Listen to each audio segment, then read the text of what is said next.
G'day, I'm Marc Fennell and welcome to RNTV right here on YouTube. And what we're going to do today is a little bit differently. We do a radio show here about technology, the internet and culture. It's called Download This Show, and you're actually going to see what it looks like. And in today's episode, we're going to be looking at Heartbleed, why Apple app prices are set to rise, a look at how charities have changed in the digital age, and a hands-on review of the brand new Samsung Galaxy S5. Is it worth the cash, or should you be spending your money somewhere else? Well, you're about to find out. Please welcome back this week's Download This Show panel from Cnet Australia, Savvides. Welcome back. Thank you. And the editor of Gizmodo Australia, Hopewell. Hello there. Now, firstly, it's taken the world by storm this week, but it turns out we've actually been facing it for close to 2 years and never really known about it. It isn't just some bug in an app that can be quickly updated. It's a vulnerability built into a very popular data encryption system that gives hackers, at least the ones that know about it, ability to extract massive amounts of information without a trace from the sort of services that we use every day. We're talking about Facebook, Gmail. It's the very heart of our internet usage, which is perhaps, Savvides, why it's called Heartbleed. Now, break it down for me. What is it? How does it work? So SSL is a technology that we're probably all familiar with, even though it pretty much goes on behind the scenes. It's basically encrypting a transaction between you and another computer. So in an SSL transaction, basically what happens is a heartbeat. So this heartbeat is when one computer sends a short message to another to make sure that it's still online. And so then Heartbleed was coined basically because a malicious heartbeat message can be made to trick the computer into revealing the contents of the server's memory. Now, you might not think that sounds like a lot, but the server's memory can actually have a lot of information there, such as usernames, passwords, credit card information, and a whole bunch of other information, especially about the encryption going on as well. And that is very valuable and very useful information to anyone who has a bit of a malicious streak. All right. Luke Hopewell, not a malicious streak in him. We mentioned Google and Facebook. Which are the services that you should most be concerned about at the moment? The services you should be concerned about is anything where you transact secure information. Like Lexi said, credit card information on online shopping, anything that's being sent over the Tor encryption service as well is now vulnerable because that relies on some parts of SSL. Basically, anything where you have a common password, which you should never do as well. If you really want to protect yourself, start using secure password managers that make your stuff very hard to crack. But if you really have to do some hardcore encryption stuff, if you work for a government agency or you're starting to process large amounts of online banking data, it's not terrible advice to stay off the internet for a couple of days. Wow.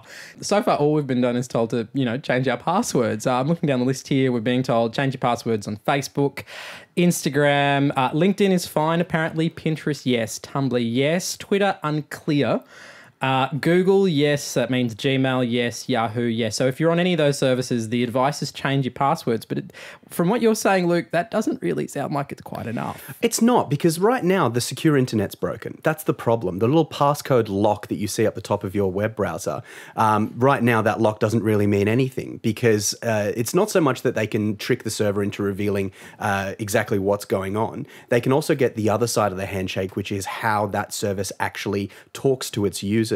And if hackers have the ability to break the way that Facebook or your net banking or anything like that you do securely talks to you, the user, it can have a huge potential for future what's known as man-in-the-middle attacks, which is people actually jumping into the middle of a transaction and tricking the server into thinking that, tricking your computer into thinking that you're giving information to the right server. And that's a real concern. So if you're really worried and you're hyper paranoid about this and you don't want your data to run off, it might be a good idea to not run through and change your passwords just yet, but actually just sort of approach it on a case-by-case basis and look for those disclosures. I wasn't paranoid before. Now I kind of incredibly am. Run away. Run away. In terms of organisations and how they've responded to it, in terms of communicating with their users what's going on, who do you think's handled it best, Lexi? Well, the big one that came out, obviously, the massive breach was Yahoo, and obviously using OpenSSL is a massive issue for Yahoo. And they came out quite obviously and quite boldly and and said,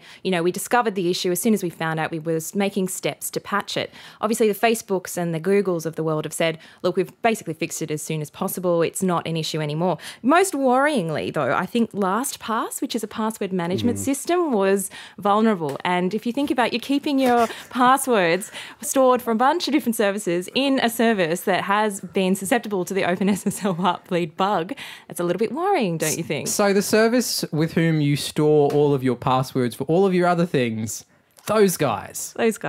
Fingers crossed. So that's been fixed. I'm just going to sit in the corner of the room in a fetal position and rock backwards and forwards for a couple of minutes. While we are on the bad news, Apple have announced this week that its iTunes App Store pricing in Australia will rise due to changes in foreign exchange rates. So let's break it down here. An app that used to be 99 cents, Luke, is now $1.29. $3.99 becomes $4.99. Going up list, $12.99. I swear I've never spent $12.99 on an app before. It will now become $16.99. It's hardly high finance, but does the transference in price correspond with actually what's happening with currencies? Not really. If you have a look at the currency at the moment, it's only really gone down about sort of 20 cents if you have a look at currency rates between the last time when Apple changed its pricing on, back last year when it actually made everything a few cents cheaper rather than a few dollars cheaper, to all the way up to now when it's looking at the high end up to $4 difference. Now, that doesn't really translate in terms of percentages, but when you think about it, it's good to see that Apple actually is a company that does respond to foreign exchange rates. When companies like Microsoft, for example, even when the exchange rate was very high in our favor, didn't actually change any of its pricing for a lot of enterprise software. So it's nice to see that, while we're spending a little more money, you can actually see that if currency actually goes back into our favor, which it may, that it can actually be changed for the positive again. Because last time Apple made changes to their prices, it actually went down for us because I'm going to hit the microphone because, we'll keep that pun in, because the price of the Australian dollar shifted in our favour, essentially. When the Australian dollar was at around $1.10, Apple said that we are changing our prices, but they weren't ratcheted down as far as we've seen the sort of the pendulum backswing for them going up this time. So it's kind of interesting. There may be stuff going on behind the scenes here. There's not a direct correlation in terms of this currency rate equals this app price. There may also be a foreign exchange rate fee that they're paying, things like that, more money to developers, legal costs. There's a lot of stuff going on behind the scenes, but bottom line, your apps are going up. I'm glad you brought up. Actually, no, you just want to jump in there? I do. I just want to be a bit of a cynic for a little bit. We all like a little healthy touch of cynicism, don't we? Yeah. Q1 Apple earnings from 2014 show that there's a strong growth in iTunes revenue, up 19% year on year, and that also the revenue from Asia Pacific, which is where Australia and New Zealand fall in, is actually probably the lowest in the entire Asia region. So convenient timing to help boost a healthy bottom line is raise app prices. Okay. The one thing I was going to mention is that I said that Apple announced it, but a lot of us found out about this because they emailed the developers first, and those emails started leaking out first.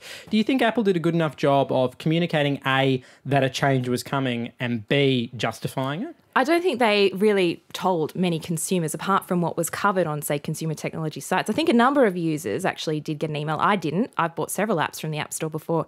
I didn't hear about it until I got an Apple press release. Obviously, being in a position as a journalist, you'd get that kind of information. But I think for the everyday consumer, the first that they'd find out from it would be on technology sites and seeing that the price of apps has risen. Absolutely. It's not in Apple's best interest to really tell consumers and shout it from the rooftops that App Store prices are going up. Because if you have a look at Apple technology, it is slightly more expensive than your average sort of laptop, smartphone, things like that. And if you don't tell people, if you don't put it up as a large banner on your store, it's a huge bet that nobody's going to notice. People aren't checking back on the App Store every day to see if the prices are changing. It's not the stock market. People are actually going in, seeing the price of an app, and they don't know what the price of that app was 2 days ago. There's no way to find that out. There's no real way to research it unless you really keep an eye on this sort of stuff.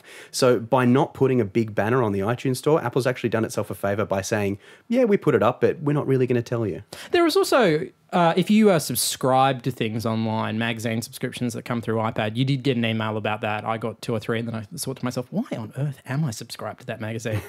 Cancel. Bacon busters. If you want, bacon. If you want, you can actually get around it in a couple of ways. There's using a US iTunes Store account if you really want, but it's kind of pointlessly complicated for not a lot of money, Lexi, surely. No, it's not a lot of money. You can also get some good deals on iTunes gift cards throughout the year. A lot of retailers do, 25, 30% off at a time. So you can kind of get around it in that way. I think, it's pretty much almost at parity with the US, considering GST and sort of currency conversion. It's just a bit of a shame that it wasn't as transparent as it could have been. You are listening to Download This Show. We've got a very packed episode because it is your guide to the week in technology, the internet and culture. We are in the studio with our panel this week. Luke Hopewell is the editor of Gizmodo Australia, and Alexi Savvides is from Cnet Australia, and I'm Marc Fennell. And if you're thinking about getting a brand new phone, maybe making that jump from Apple to Android perhaps, stay with us because we are going to be hands-on reviewing the Samsung Galaxy S5. Is it really God's gift to telephony? Find out soon. But first, news out of the States suggests that despite years of economic downturn, online charitable donations actually increased by 14% in 2013. The frequency, the amount, they're all up. I'm curious with you guys, what do you think are the biggest changes that have happened to the charity industry in the last few years by way of the internet, Luke? The charity industry is certainly starting to learn from, I think, not just how to do social better and interact with people in terms of personalized messages to really tap into them. But they've also started having a look at, I believe, stuff like Kickstarter and in-app purchases and app stores and things like that to actually show that you don't need to get people to give a whole lot to make a big difference. You can actually get people to part with maybe, say, $2, $3, and you can still make a measurable difference. And people feel good giving that because it's the sort of money they'd spend on a coffee, it's the sort of money they'd spend on an app, and it's not recurring and direct debiting like you find with charity muggers and things like that. Charity mugs of the internet, Lexi Savvides, your turn. Well, I find also, I very much agree with Luke in terms of kind of the Kickstarter approach to crowdsourcing charitable donations. But in many ways, I feel also it's been turned on its head in a number of ways because it's almost like guilting people into making a donation in many ways, especially if you see a whole bunch of your friends donating to a worthy cause. You want to be able to like the cause and, throw your support behind it. But also, there is now almost a way to actually show your support for charity. Say, for example, you donate and you get a badge or you get some sort of something popping up on your Facebook saying, yes, I donated $5 to the Red Cross Appeal or something like that. So it's a very public way of giving, and I think it gives a lot more accountability as well to people who have been thinking about it and perhaps even guilting them into doing things as well. What's the most interesting use of the internet you've ever seen a charity do? I really like what recently happened with the no makeup selfies. So when this happened, I thought, oh goodness, it's just one of those kind of things where people are jumping on a bandwagon and posting photos with no makeup. Celebrities got on board. But actually, it really turned into a really positive thing. So a whole bunch of people were starting to hashtag these selfies. And actually, the cancer councils and charities in the UK actually raised about £2 million through SMS donations. Because obviously, as Luke was saying, it's a very small amount that people are donating and they feel like they can make a difference by doing this. I simply refuse to do a selfie without makeup. I'm sorry. I have standards, Luke. Well, it's interesting that you mentioned that because the no makeup selfie thing did actually exclude men. So, Says you. Somebody that wears makeup 4 nights a week. They noticed something really interesting in the UK was that men wanted to get involved. So they started tagging the no makeup selfies with something slightly disturbing, and they did cock in a sock, which was the evolution of the no makeup selfie. And there were still donations raised from things like cock in a sock. It was awful, but it still got the charity message across. So it really shows that by getting your charitable campaign to go viral like a piece of content would, people are going to find and invent new ways of giving stuff to you, despite the fact that it may not be what you originally intended in the first place. If you happen to be in the car with your kids right now and you feel an overwhelming need to explain that particular meme/campaign, I'm just going to preemptively apologise on behalf of the national broadcaster because it was all for a very good cause. Let's talk about Clickivisim. I mentioned earlier in the interview that there is a kind of growing trend of people to, change their avatar a certain colour or do something online that actually doesn't necessarily extend to cash as such. Where are examples, do you think, that Clickivisim has worked exceptionally well? I think events most recently we've seen the March in March protests, and now this kind of gained a lot of traction purely online where people were sort of saying that, yes, I will come to a certain event to protest the government, and then, that actually translated from online into offline, and sort of a lot of people thought that wouldn't work, but that's a clear example of things where people really got motivated and a call to action actually happened through social media and so-called Clickivisim. If you have a look at the ways that it doesn't work in terms of Clickivisim, it can be very interesting as well. It really shows that you need to have something, a group of organisers behind it that can really push real-world engagement. If you have a look at something like change.org, for example, which is the #1 site for fairly useless petitions on the internet, we say fairly useless because people, a study's actually shown that people actually click yes, they say sign it, they put their signature on the petition, and then they stop. They think they've done enough. They've got the warm fuzzy of actually donating to a campaign or supporting a campaign. Look at the NBN Day of Action, for example. People were quite upset with the election of Malcolm Turnbull that they had lost, quote unquote, their dream of fibre to the home national broadband network. So what they did was they signed a huge petition, they delivered it to Malcolm Turnbull, and nothing really happened. Turnbull just said, nothing was going to happen. We won the election and blah, blah, blah. So they decided to have a national day of action where a lot of people would go and present that petition to Malcolm Turnbull, and about 13 people showed up, despite the fact that the petition had about 70,000 signatures. So it really shows that the conversion between online engagement versus offline real-world action needs to have that sort of cloud of people who are driving and organising people to get on the streets and make excellent placards. This is why we can't have nice things. The internet. And finally here on Download This Show, Android phones are taking up more and more of the smartphone market. And of course, the biggest brand in town is Samsung, but is their latest Samsung Galaxy S5 all it's cracked up to be? Everybody in the room's picked up their review copy of the phone. If only it made noises. That's it, tapping. That's the phone tapping against. That's the sound of the back. That's the sound of the back. It's theatre of the mind right here. The Samsung Galaxy 5, the question is it all it's cracked up to be? There's a huge marketing push behind this. The specs have certainly been improved across the board. But Lexi, what would you say is the biggest change with this from the Galaxy S4? There's a lot of biometric information that this phone can actually use. For example, a fingerprint scanner. There is also a heartbeat monitor on the back. The camera itself has been totally overhauled. And I think a lot of people found that the Galaxy S4 had quite a few gimmicky features. There were things where you could wave your hand over the surface and it could change pages and follow your eyes, things like that. The S5 has kind of dialed that back quite a bit, and it's just brought a couple of really useful things. I mean, I don't know how many of us are going to be keeping a track of our heart rate every day on the back of this phone, but it's cool technology. It's all integrated into the flash unit. Yeah, so I wanted to ask about the biometric information because why? Seriously, what are the most? Where would you use that in your life, Luke? Because you wear a fitness bracelet. I wear one. But would you actually use a phone on top of that? It really depends on the ecosystem that you're in to start with. Samsung is coming at it from the point of someone wants to buy a new phone, jump ship onto a new operating system, say from Apple or from Sony or something like that, and jump into the Samsung way of doing things. They also have smart watches and smart fitness bands that can integrate with what's being called the S Health platform. That's your heart rate sensor. That's the Gear Fitness watch and things like that. It really depends on if you're sold on their accessories, you're going to be probably sold on their ecosystem. It comes at it from the fact that it says, we want to give you this stuff, but you have to buy our stuff in order to get it. Say, for example, if you've got a fitness bracelet on, for example, that's not Samsung branded, you're going to have issues perhaps syncing that with your phone because you're going to have to get a third-party app rather than have it baked directly into the device. Isn't that just irritating? Isn't that just irritating potential users? It is from people who do have a mix of technologies right now on their person. You know, if you've got maybe a Fitbit or you've got a Jawbone or something like that, and it's not integrated into the phone itself, you've been tracking yourself previously on Apple's M7 coprocessor for your fitness. If you've come from this ecosystem, starting fresh and being asked to spend more money to track things that don't really have any measurable benefit on your life is going to get annoying unless you're really, really into the tech. All right. What doesn't it do well, Lexi?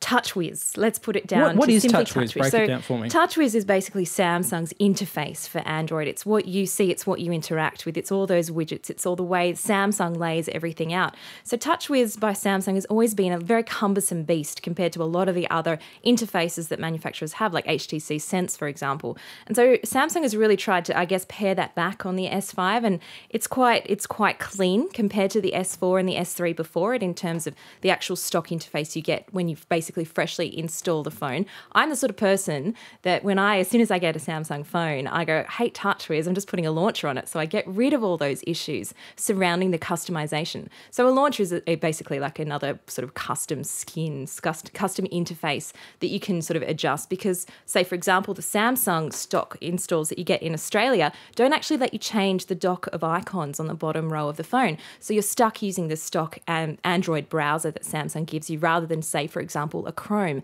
You can't rearrange those icons. A launcher will give you the option to tweak those sort of things and customize it as you want. If you have a look at the way Samsung has oriented TouchWiz this time, you're absolutely right, Lexi. It's cleaner, it's better looking. It's probably the best looking version of TouchWiz out there, but again, it's still TouchWiz. Just navel gazing for a minute just crystal ball gazing for a moment, having a look at what might come in the future. If you have a look at Samsung's new Gear smartwatch, it actually runs Samsung's own operating system called Tizen rather than Android. Samsung has built its own app store. It's built its own operating system in Tizen. So I don't think that we should be surprised that we're being made to get used to this interface, because in future, I think it's going to be a very smooth transition where Samsung sort of tries to pull the tablecloth out from under the table without disturbing any of the other cutlery in terms of how people use the phone, by taking Android out of the experience and giving people just access to their operating system, which is Tizen. Now, that's probably 2 phones away, but don't be surprised if you can't buy a Samsung phone in future with Android on it. So making Android phones a little bit less Google and a little bit more Samsung. Absolutely, they want to take the Galaxy out of the Android experience. So the strategy of making a Galaxy phone more of a Samsung experience and less of an Android experience, they're borrowing that strategy from Apple, who've always wanted to keep you in-house with the mental space of being in an Apple environment. Do you think it's a smart strategy, or can it have the potential to alienate people? Well, because Samsung has chosen Tizen, I mean, this is sort of kind of like an open platform for a bunch of manufacturers. Samsung has thrown a lot of weight behind it. As Luke said, there's a whole bunch of devices, some prototypes at Mobile World Congress that were basically using Tizen as the main OS, obviously the smartwatches as well.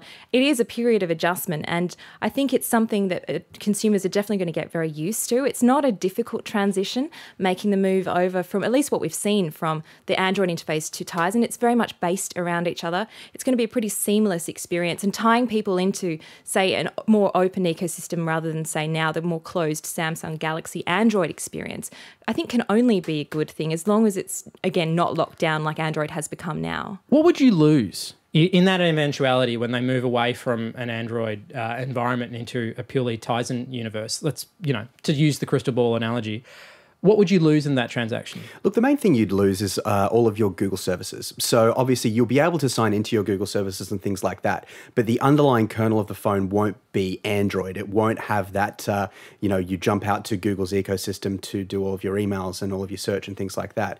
The biggest thing you'd lose on a surface level, on a notable level, is the Google Play Store.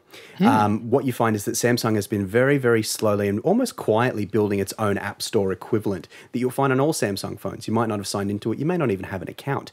But what it's actually doing by offering wearable devices that sync with apps only available in the Samsung App Store, by giving app exclusives like Foxtel and things like that straight to the Samsung App Store and not to the greater Android platform, you find that Samsung is very slowly wrapping you around its finger, to the point that if you do find yourself buying a Tizen phone by accident in future, thinking that it's Android, you won't even notice, because you will have been using all of these quote-unquote Samsung exclusives already. Sneaky, very sneaky. Let's talk about a few more of the features that the phone actually has and whether or not they are all they're cracked up to be. One of the things they claim is that you can refocus an image after you've taken it. Now, that's something we've heard about before, famously with the Litro camera, where it'll take a photo and you can click anywhere and it'll reframe it.